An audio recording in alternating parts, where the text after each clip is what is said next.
ফাদ, আপনিও কি তাই মনে করেন যে নির্বাচন নিয়ে শঙ্কা, জাতীয় সংসদ নির্বাচনের কথা বলছি, যেটা রমজানের আগে করার ব্যাপারে প্রধান উপদেষ্টা স্পষ্ট করেছেন, সেটা নিয়ে কি আর কোনো শঙ্কা বা দোলাচল আছে নাকি আপনিও একমত পোষণ করেন? চ্যালেঞ্জ আছে প্রচুর। এটা শঙ্কা লেভেলে কিনা সেটা হচ্ছে ডিপেন্ড করছে আগামী ৬-৭ মাস আমরা কিভাবে এটাকে অ্যাড্রেস করি। প্রথম চ্যালেঞ্জ হচ্ছে যে একটা ইলেকটোরাল ডিমেনশিয়া আছে আমার রাষ্ট্রের। ২০০১ সালের পর থেকে এই রাষ্ট্র কোনো ভালো নির্বাচন করে নাই। সে রাতের ভোটের নির্বাচন করেছে, সে ডামি নির্বাচন করেছে, একতরফা নির্বাচন করেছে, 1/11-এর সময় বাউন্ডারি ডিলিমিটেশনের মাধ্যমে সীমানা পরিবর্তন করে ৮৮টা আসনে প্রায় ১৩৩ থেকে ১৩৮টা আসনের ফলাফল চেঞ্জ করে দিয়েছে। দিল্লির বাংলাদেশ, 1/11-এর কুশীলব, কিছু সংবাদ মাধ্যমের বিখ্যাত সম্পাদক, থার্ড ক্লাস মস্কোর অর্থনীতিবিদ, এরা সবাই মিলে এই চক্রটা করেছে কিভাবে বিএনপিকে ১০০ আসনে ন্যূনতম হারানো যায়। তো এই প্রসেসের মধ্য দিয়ে যেটা হয়েছে যে এই রাষ্ট্র সিম্পলি নির্বাচন করতে ভুলে গেছে।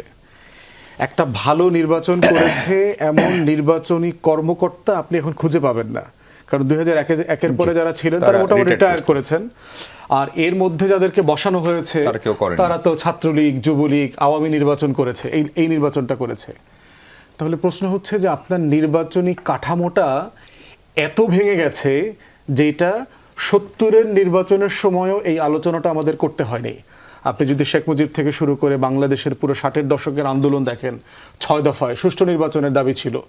নির্বাচনের কাঠামো, নির্বাচন কমিশনকে বিশ্বাস করি না, ফেয়ার নির্বাচন হবে কিনা এমন কোনো স্টেটমেন্ট আপনি শেখ মুজিবের মুখে কোনোদিন পাবেন না। তখনকার পত্রিকা আমি যেগুলো পড়েছি কোনোদিনই আলোচনাটা আসে না। দাবি আসছে যে আমরা সামরিক শাসন থেকে মুক্তি চাই, আমরা এই বেসিক ডেমোক্রেসি মানি না, আমরা ইউনিভার্সাল ভোটার সিস্টেমে ইলেকশন চাই।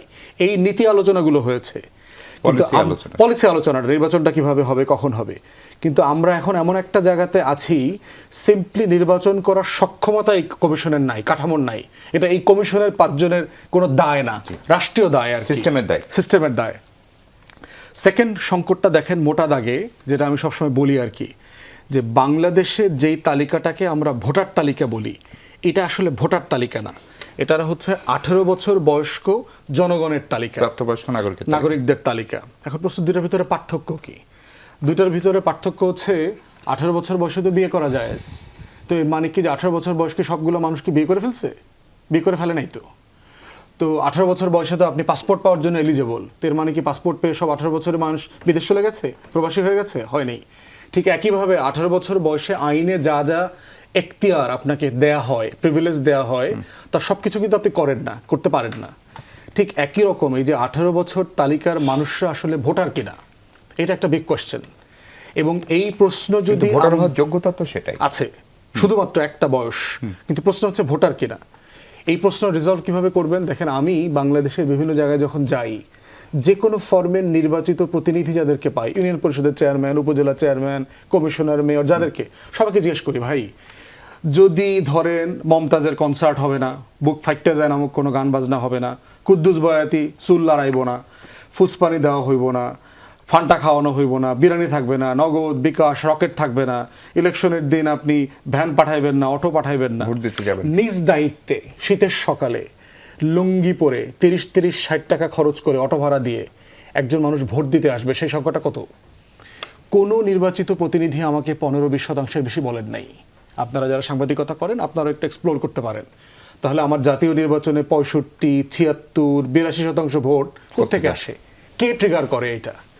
তাহলে এই যে ১৮ বছর বয়সী মানুষগুলো কেন ফিল করেন না যে এরকম একটা কাজে আমার অংশগ্রহণ করা দরকার?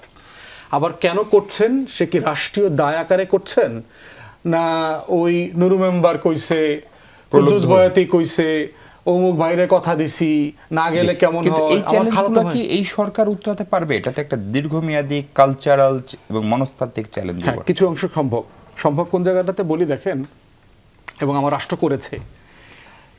৬৯-৭০-এ আমার দেশে শিক্ষার হার কতটুকু ছিল? আমরা যাত্রাটা শুরু করেছিলাম না যে আমার ৯%, ১১% থেকে আমি শিক্ষার হার বাড়ানোর চেষ্টা করেছি।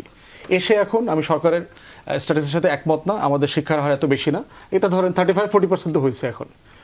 দ্বিতীয় দেখেন আমাদের প্রসূতি মায়েদের যে সেবা, পরিবার পরিকল্পনা, আপা, স্বাস্থ্য আপা যাদেরকে বলে, এই মানুষগুলোর কন্ট্রিবিউশনের কারণে যে বাবা মায়ের ঘরে 60-এর দশকে 70-এর দশকে 9 ভাই 11 ভাই 13 ভাই বোন হইতো, সেটা কমে গেছে না? 200 কমে গেছে। জি। তো রাষ্ট্র চাইলে পারে, এটা সুযোগ আমার লজিস্টিক্স আছে, তার মানে আপনার কথার সামারি হচ্ছে নির্বাচনের চ্যালেঞ্জ আছে অনেক, চ্যালেঞ্জ আছে প্রচুর। কিন্তু ফেব্রুয়ারিতে হওয়া নিয়ে আপনি বিশ্বাসী? আমি এটা যদি ডিপেন্ড করে, এখন প্রশ্ন হচ্ছে যে এটা রিজলভ কিভাবে করবেন। আপনি ইলেকশনের একটা প্রোটোকল করেন, ভোটার প্রোটোকল করেন, মিনার মতো 10টা কার্টুন বানান, প্রত্যেকটা স্কুল কলেজ, আপনি একটা প্রজ্ঞাপনের ব্যাপার যে বাংলাদেশের প্রত্যেকটা প্রাইমারি স্কুলে বাবা মাদেরকে ডেকে ছাত্র ছাত্রী সহ আপনি এটা দেখাবেন, একটা ইউনিফাইড, এটা চেষ্টা করলেই আপনি পারবেন। এবং আমি ফলো আপ করবো নেক্সট সেগমেন্টে আপনার।